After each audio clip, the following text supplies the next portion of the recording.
ગોધરાના B division police station વિસ્તારમાં નાગા તલાવડી નામનો area આવેલો છે। ત્યાં મંદિર ચોરી, પશુ ચોરી તથા રેલવે ચોરીના આરોપીઓ રહે છે। સાથે સાથે અમુક લોકો જે છે અસામાજિક પ્રવૃત્તિઓ સાથે સંકળાયેલા હોય છે। તો ટોટલ એમના બધા ભેગા મળીને 35 જેટલા ખુલ્લા પ્લોટો તથા બાંધકામના જે દબાણો હતા એ દબાણની કાર્યવાહી આજે શાંતિપૂર્વક રીતે પૂરી કરવામાં આવેલ છે। 33 જેટલા મકાનો હતા, 2 જેટલા ખુલ્લા પ્લોટ હતા, એમના બધા દબાણો આજે દૂર કરવામાં આવેલા છે।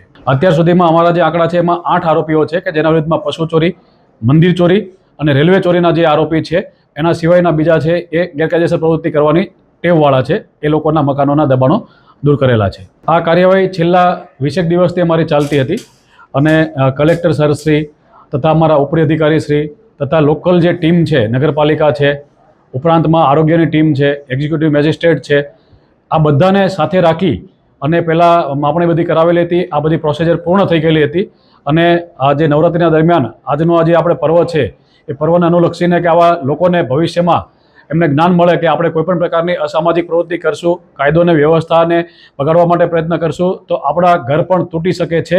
એના માટે આજનો આ દિવસ પસંદ કરી અને આ કાર્યવાહી કરવામાં આવેલી હતી। એ લોકોની અમારે પ્રોપર્ટી આઈડેન્ટિફિકેશનની બધી કાર્યવાહી ચાલુ છે। 3 પ્રોપર્ટી છે એમાં એ લોકો જાતેથી પોતે જ તોડવા માટે રાજી થઈ ગયેલા છે। આના સિવાયના અમારી પાસેથી 200 માણસોના બીજા નામ ખોલેલા છે। આ લોકોની પ્રોપર્ટીની બધી વિગત અમે ચકાસી રહ્યા છીએ અને ભવિષ્યમાં એમના વિરુદ્ધમાં પણ અમે આ કાર્યવાહી કરવાના છીએ।